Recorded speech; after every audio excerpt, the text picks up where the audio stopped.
What's it like to be born a princess and die in quiet exile?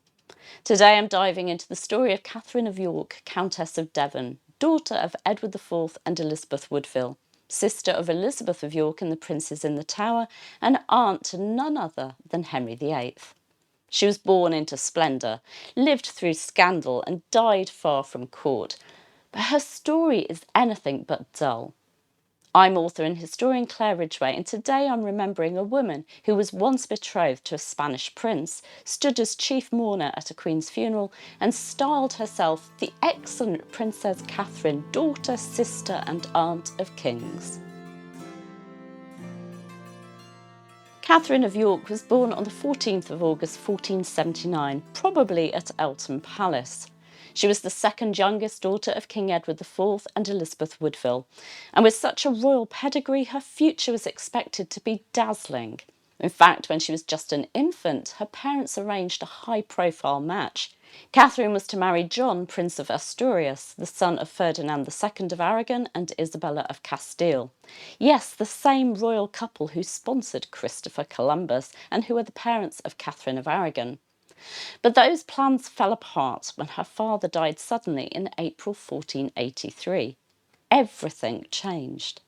Her uncle, Richard, Duke of Gloucester, claimed the crown as Richard III, declaring that Edward IV's children, including Catherine, were illegitimate, citing a pre-contract with Eleanor Butler.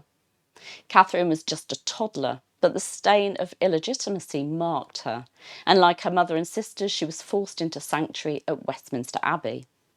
Then came Henry Tudor.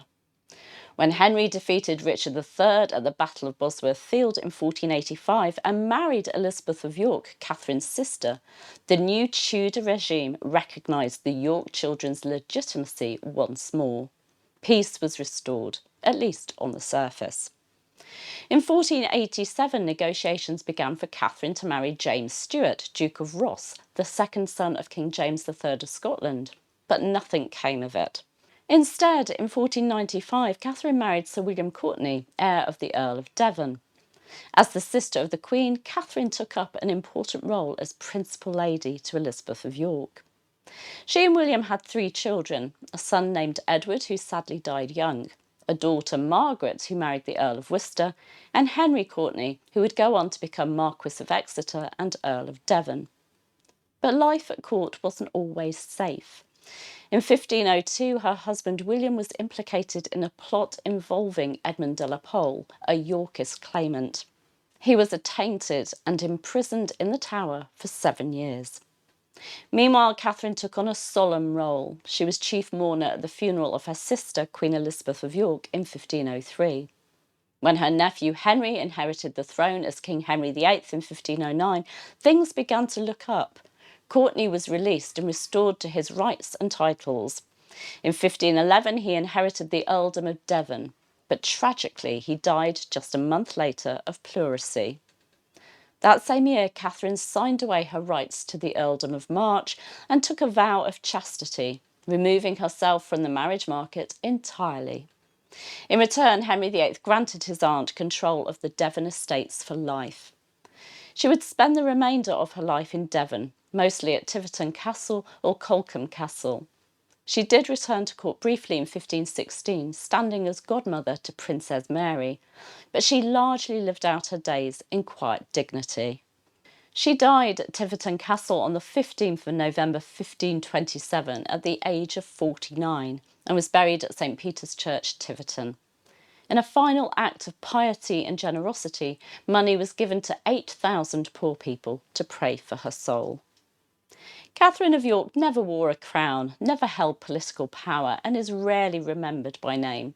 But her life is a window into the turbulence of her time, the fall and rise of royal houses, the quiet strength of women in the shadows of kings, and the resilience of a princess who carved out peace in a dangerous age. She was daughter of a king, sister of a queen, and aunt to one of the most infamous monarchs in English history. Thank goodness she didn't live to see her son, Henry, Marquis of Exeter, being executed in 1539 after being found guilty of treason for treacherous communication with Cardinal Reginald Pole. If you enjoyed today's video, please do give it a like, subscribe for more Tudor tales, and let me know in the comments, had you heard of Katherine of York? And if you want even more Tudor content, and of course you do, including exclusive videos and a beautifully curated digital magazine, then click the join button here or on my channel homepage and become part of my very special Tudor inner circle. I'll see you soon. Bye bye.